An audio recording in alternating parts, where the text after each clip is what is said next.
아들을 살리면서 동시에 세상을 바꿀 후계자를 세운다면 넌 나를 막을 수 있니?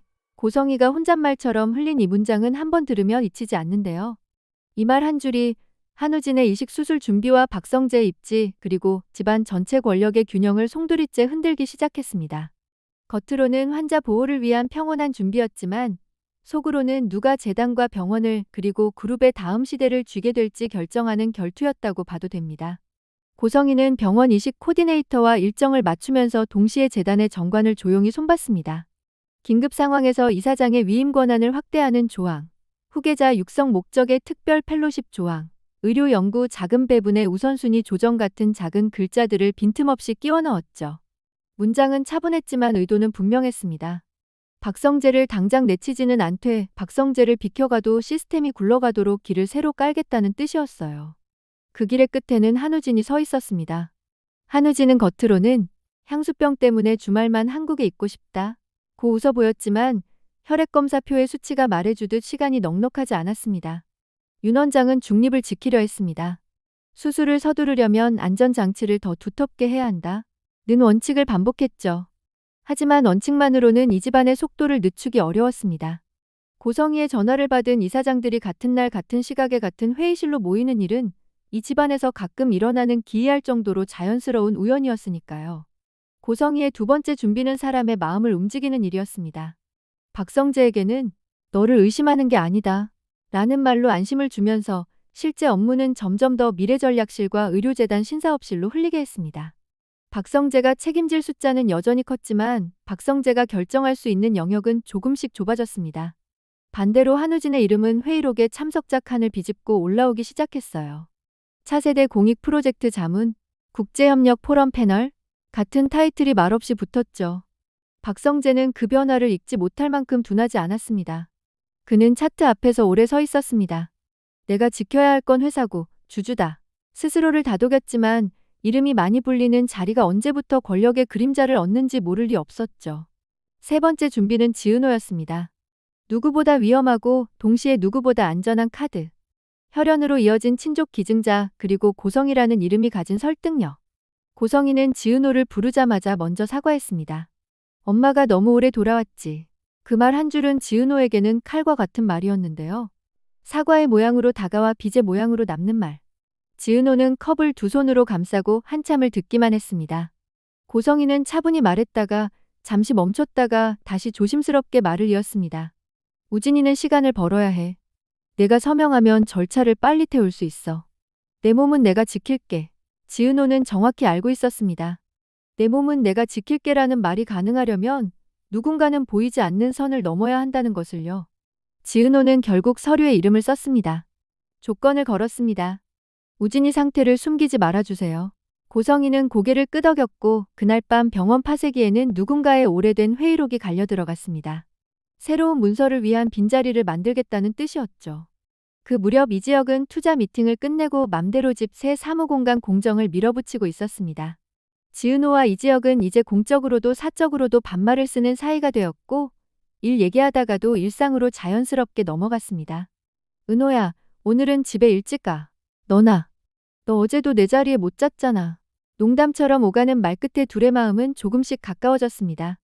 이지혁이 한 번씩 장난처럼 나 기다릴게 라고 말하면 지은호는 기다리라고 한 적 없어 라고 받아쳤지만 그 받아침이 예전처럼 단단하지는 않았습니다. 박성재는 둘을 보며 마음을 접기로 수십 번 결심했고 그 결심이 매번 조금씩 누수되는 걸 알아차릴 때마다 더 단단한 표정을 연습했습니다. 박영나의 결혼 준비는 외형상 순항이었습니다. 드레스 피팅이 잡혔고 상견례 레스토랑 예약이 완료되었고 초대장 시안이 3개나 나왔습니다. 그런데 박영나는 밤마다 깨었습니다. 누군가에게 메시지를 보내려다가 지웠고 지웠다가 다시 쓰는 걸 반복했어요. 박영나는 알았습니다. 결혼 준비가 잘 될수록 마음속 한 구석이 이상하게 텅 비어간다는 거요. 그리고 그 빈자리를 메우려는 시도들이 다 엄마가 정한 질서에서 나온다는 것도요. 고성희는 딸의 흔들림을 보지 못하는 사람이 아니었지만 이번만큼은 모르는 척했습니다. 그 대신 경호팀을 강화했고 전시장에서 생긴 스토커 사건과 유사한 움직임을 조기 차단하라는 지시를 내렸습니다. 겉으로는 박영나의 안전이었지만 속으로는 집안 전체 일정의 안전이기도 했습니다. 상견례와 수술 컨퍼런스가 겹치지 않도록 결혼 이슈가 수술 이슈를 가리는 효과를 내도록 모든 캘린더가 겹겹이 맞물렸습니다. 첫 번째 클라이맥스는 컨퍼런스였습니다. 우진의 상태는 생각보다 빠르게 흔들리고 있었고 윤 원장은 기증자 위험 평가를 다시 꺼내 들었습니다. 지은호의 간 수치는 전주보다 안정되어 나왔지만 심리평가에서 가족 갈등으로 인한 스트레스 항목이 눈에 띄었죠. 의사들은 숫자 위에 마음을 얹어 판단해야 했습니다. 그 회의에서 가장 이상한 정적은 고성희가 지은호는 예비로 두고 우진은 리스트 우선순위를 당겨달라 고 차분히 말했을 때 흘렀습니다. 그 말은 표면적으로는 원칙 안의 요구였고 실제로는 회의의 축을 바꾸는 한 줄이었어요. 윤 원장은 즉답을 피했습니다. 안전 범위에서 최대한. 아주 교과서적인 문장. 그 말이 떨어진 뒤 모두는 각자의 자리에서 자신이 다음에 해야 할 말을 준비했습니다. 두 번째 클라이맥스는 내부 고발 메일이 언론으로 흘러나오려던 순간이었습니다. 수술실 스케줄이 비정상적으로 조정되고 있다는 익명의 제보. 병원의 전산 로그 캡처 몇 장, 재단 회의록의 조항 몇 줄 그리고 기증자 선정 과정의 공정성. 이라는 단어. 박성재는 이 문장들을 보는 순간 자신이 어디에 서야 하는지가 또렷해졌습니다. 그는 회사의 이름으로 공식 입장을 냈습니다. 병원의 의사결정은 의료진의 권한이며 회사와 분리되어 있습니다. 그 다음 문장은 박성재 자신의 이름으로 썼습니다. 가족의 건강 문제를 기사로 다루는 건 자제해 주시기 바랍니다. 이 문장을 누르면서 박성재는 알았습니다. 누군가에게 보여주기 위한 단단함과 스스로를 지켜내기 위한 단단함은 결이 다르다는 걸요. 그리고 그 결이 다를수록 한우진이라는 이름이 그룹의 다음 페이지 위에 더 선명하게 인쇄된다는 걸요. 세 번째 클라이맥스는 박영란의 선택이었습니다. 상견례 전날 밤 박영란은 캔버스 앞에 섰습니다. 장미면 연작 사이에 작고 간결한 선을 그려넣고 하단에 아주 작은 글씨로 적었습니다. 내 선택은 내가 가진다. 다음 날 아침 박영란은 고성희에게 말했습니다. 엄마, 상견례 미뤄줘. 전시에 집중하고 싶어. 고성희는 잠깐 박영란을 보다가 고개를 끄덕였습니다. 그래, 내 전시가 먼저지. 그 고개 끄덕임은 놀랍게도 분노가 아니라 안도의 표정에 가까웠습니다. 상견례를 미루면 수술 단계가 더 깔끔하게 움직일 수 있었거든요. 박영란은 모르는 채로 엄마의 계획에도 도장을 찍어준 셈이었습니다. 이 사이 지은호와 이지혁은 관계의 이름을 조심스럽게 바꿨습니다. 다시 짝사랑과 이제 연애 사이를 하루 단위로 오갔고 그 사이사이에 오늘은 내가 데려다 줄게 같은 일상의 문장이 끼었습니다. 박성재는 그 모든 변화를 조용히 보았습니다. 그리고 결정했습니다.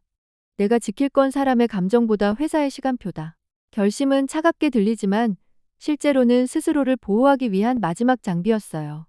그 장비를 장착했음에도 밤에 홀로 남으면 5글자가 자꾸 떠올랐습니다. 그래도 사랑이었다. 박성재는 그 5글자를 스스로에게만 허락했습니다. 이제 고성희의 판이 본격화됩니다. 첫째, 수술 라인을 지키기 위해 병원에 인재 영입 제안을 던졌습니다. 해외에서 귀국하는 간이식 전문의에게 단기 프로젝트 리더십을 맡기자는 명분. 의료진 리스크를 분산하고 수술 안전성을 극대화하자는 청사진. 둘째, 재단에서 차세대 리더 포럼을 기획해 의제 설정권을 우진에게 쥐어줬습니다. 패널 한 자리를 우진에게, 좌장은 고성희가 믿는 원로 이사에게. 포럼은 의료와 예술, 기술을 묶는 주제였고 우진은 그 주제의 중심에 서게 됩니다. 셋째, 재단 뉴스레터의 필진 교체. 박성재의 칼럼은 경영 섹션으로 옮겨가고 메인 섹션에는 청년 리더의 시선이라는 코너가 생겼습니다. 필자, 한우진. 겉으로는 세대 교체의 연습일 뿐이지만 실제로는 후계자 내정의 언어화였습니다.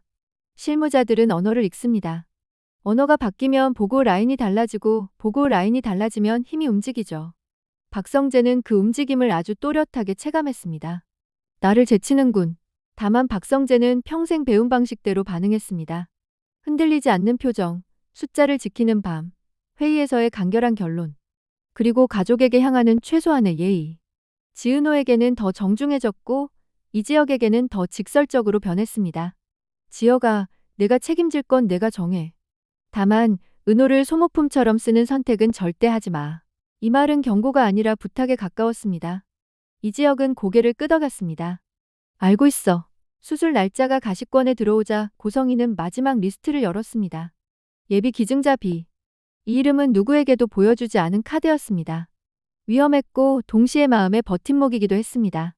만약 당일 변수로 지은호가 빠지게 된다면 누가 공식적인 설명을 책임질 것인가?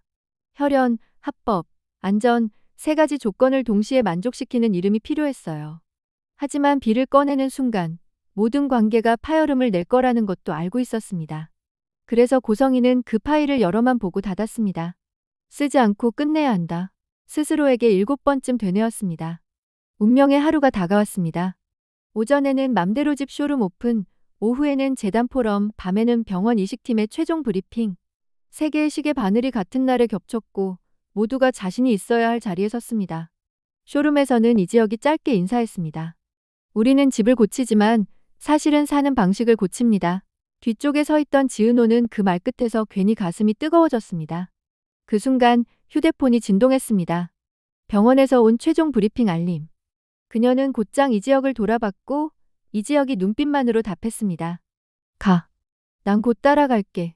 재단 포럼에선 한우진이 첫 패널로 서 있었습니다. 발음은 또렷했고 논지는 차분했습니다. 기부의 구조가 변해야 합니다. 사람을 살리는 기술을 사람을 소모하지 않고 쓰는 법을 고민해야 합니다. 객석의 박수는 생각보다 오래 이어졌습니다. 그 박수 사이에서 박성재는 숨을 깊게 들이마셨습니다. 저 자리를 지키게 하려면 내가 물러서야 하나. 회사의 시간표와 집안의 시간표가 서로 다른 속도로 흐르는 걸 생생히 체감한 순간이었죠. 밤 병원 최종 브리핑. 윤 원장은 한 장의 종이를 들고 들어왔습니다. 한우진 환자, 약물 반응 안정. 이식 가능. 기증자 지은호, 안전 범위. 동의서 확인 완료. 방안이 조용해졌습니다. 윤 원장이 마지막 문장을 덧붙였습니다. 수술은 내일 새벽. 모든 준비가 끝난 듯 보일 때 문이 열리며 경호팀장이 숨을 고르며 들어왔습니다. 회장님, 내부 자료가 다시 새고 있습니다. 누군가 포럼 장면과 수술 일정을 묶어서 외부에 흘리려는 움직임이 있습니다. 방 안의 눈빛이 동시에 고성이를 향했습니다. 고성이는 자리에서 일어나 딱 한마디를 남겼습니다. 막아. 가족은 병원에 남겨. 우진이는 재우고 은호는 내 옆에. 그 밤 지은호는 수술동 앞 대기실에서 혼자 앉아 있었습니다. 걱정과 두려움이 왔다 갔다 했습니다. 그때 이지혁이 조용히 옆에 앉았습니다.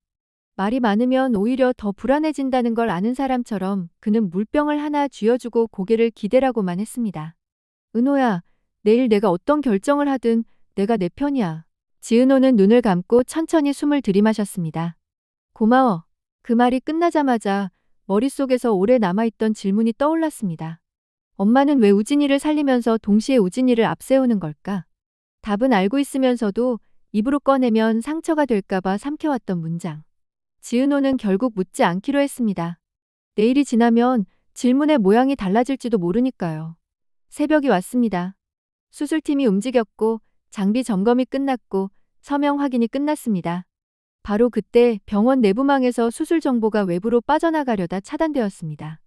누군가 포럼 현장 스틸컷과 차세대 리더 한우진이라는 타이틀을 묶어 영웅 만들기 쇼라는 제목을 붙여 보도자료로 흘리려 했던 겁니다. 법무팀과 보안팀이 동시다발로 움직여 막아냈지만 흔적은 남았습니다. 박성재에게도 알림이 갔고 박성재는 더는 바깥에서 돌다가 들어오는 사람이 되지 않기로 했습니다. 그는 보호구를 갖춰 입고 수술동 복도 끝 의자에 앉았습니다. 나는 가족이다. 조용히 스스로에게 확인했습니다. 수술은 길었습니다. 수술실 안에서 사람들은 각자의 일에 몰입했고 수술실 밖에서 사람들은 각자의 마음에 몰입했습니다. 고성이는 단 한 번도 자리를 비우지 않았습니다. 박영란은 조용히 기도했습니다. 지은호는 벽에 머리를 대고 눈을 감았다 떴습니다. 이지혁이 옆에서 손을 잡아주려다가 잡지 않았습니다. 내가 혼자 서 있는 연습도 해야 해. 그렇게 믿음과 거리가 섞인 시간이 흘렀습니다. 문이 열렸습니다. 윤 원장의 얼굴에 흰빛이 비쳤습니다. 수술 잘 됐습니다. 방 안의 공기가 한꺼번에 무너져 내렸습니다. 누군가는 울었고 누군가는 웃었습니다. 지은호는 자리에서 일어나 허리를 굽혔습니다. 감사합니다. 그리고 천천히 고성이를 바라봤습니다. 고성이의 눈동자는 아주 잠깐 흔들렸고 곧바로 평소의 빛을 되찾았습니다. 은호야, 수고했다. 그 말은 처음으로 진심만으로 채워진 말이었습니다. 거래도 계산도 섞이지 않은. 그 다음날 재단 포럼의 하이라이트 영상이 퍼졌습니다. 기술과 공익 그리고 세대의 책임이라는 우진의 발언이 크게 화제가 되었고 자연스레 다음을 묻는 질문이 따라붙었습니다. 기자들은 박성재에게 달려갔습니다. 후계 구도에 변화가 있습니까? 박성재는 차분하게 답했습니다. 그룹은 사람 한 명에게 달려있지 않습니다. 한우진은 좋은 연사였습니다. 그 말이 전부입니다. 이 대답은 성숙했고 또한 방어적이었습니다. 그날 밤 박성재는 술 한 잔으로 하루를 닫았습니다. 그리고 스스로에게 물었습니다. 내가 비켜서면 나의 자리는 어디가 되는가? 답을 미루고 잔을 비웠습니다. 며칠 뒤 고성희는 정관 개정안을 다시 들여다봤습니다. 청년 리더십 위원회의 의장직을 회장의 직속으로 두되 의장은 반드시 의료예술 기술 중 2분야 이상의 경험을 가진 인물로 한다. 이 조항은 이름 없이도 분명히 한 사람을 떠올리게 했습니다. 한우진. 하지만 고성희는 서명하지 않았습니다. 종이를 접어 서랍에 넣었습니다. 조금만 더. 시간이 그녀의 편일 때가 있고 시간이 그녀의 적일 때가 있었습니다. 지금은 전자에 가까워 보였거든요. 지은호와 이지혁은 수술 이후 며칠 동안 말을 아꼈습니다. 대신 행동이 말을 대신했습니다. 출근길에 같이 걷고 점심시간에 같이 나갔다가 밤늦게까지 일할 땐 서로에게 먼저 가라고 말했습니다. 어느 저녁 이지혁이 조용히 꺼냈습니다. 은호야, 우리 이제 말로도 확인하자. 지은호는 웃었습니다. 그래. 우리 시작하자. 그렇게 둘은 조심스럽게 연애의 언어를 입에 올렸습니다. 조심스럽지만 분명했고 늦었지만 정확했습니다. 한우진은 회복 병동에서 창밖을 오래 봤습니다. 살았다 라는 사실이 몸에 익는 데는 시간이 걸립니다. 고성희가 들어와서 손을 잡았습니다. 이제 내가 할 일을 하자. 우진은 고개를 끄덕였습니다. 엄마, 나 한 가지 부탁이 있어요. 사람을 살리는 일에 사람을 소모하지 않게 해주세요. 고성희는 잠깐 말을 멈췄다가 고개를 끄덕였습니다. 그렇게 해보자. 그 대답에는 새로운 결심의 그림자가 살짝 섞여 있었습니다. 후계자를 세우려는 야망과 엄마가 된 후의 두려움 사이에서 처음으로 균형을 맞추려는 결심이었죠. 박영란은 전시에 몰입했습니다. 상결례가 미뤄지자 오히려 호흡이 고르게 돌아왔고 그림은 예전보다 담백해졌습니다. 관객들이 하단에 적힌 작은 글씨를 보고 오래 서 있었습니다. 내 선택은 내가 가진다. 이 문장을 읽은 누군가는 박영란과 결혼을 취소하려는 신호라고 말했고 누군가는 그저 한 명의 작가가 자기 삶을 긋는 선이라고 말했습니다. 정답은 아직 없습니다. 박영란은 오늘의 시간만 충실히 살았습니다. 내일의 선택은 내일의 자신에게 맡기기로 했으니까요. 그리고 마지막 장면, 고성희가 재단 옥상에 혼자 섰습니다. 새벽 공기가 차갑게 내려앉았고 도시의 불빛이 멀리 떨렸습니다. 그녀는 휴대폰을 꺼내어 저장해둔 파일 목록을 열었다가 조용히 닫았습니다. 예비 기증자 B. 사용하지 않고 끝났다고 스스로에게 한 번 더 확인했습니다. 그리고 아주 낮은 목소리로 중얼거렸습니다. 이제 진짜 후계는 살아있는 아이가 스스로 선택하게 해야지. 이제 이야기는 새로운 질문으로 넘어갑니다. 고성희가 후계자 우진의 제도적 길을 마저 완성하려는 순간 박성재는 어떤 방식으로 자신의 시간표를 지킬까요? 지은호와 이지혁의 시작은 박성재와의 오래된 우정에 어떤 파문을 남길까요? 박영란의 전시는 그녀의 삶을 어디로 데려갈까요? 그리고 익명의 내부 고발자는 정말로 사라졌을까요? 아니면 다음 파장을 위해 조용히 숨을 고르고 있을까요? 다음 화에서 이 모든 질문의 윤곽을 한 겹 더 벗기겠습니다. 계속 보고 싶다면 구독과 알림을 켜두세요. 여러분의 한 줄 댓글이 다음 장면의 속도를 결정합니다.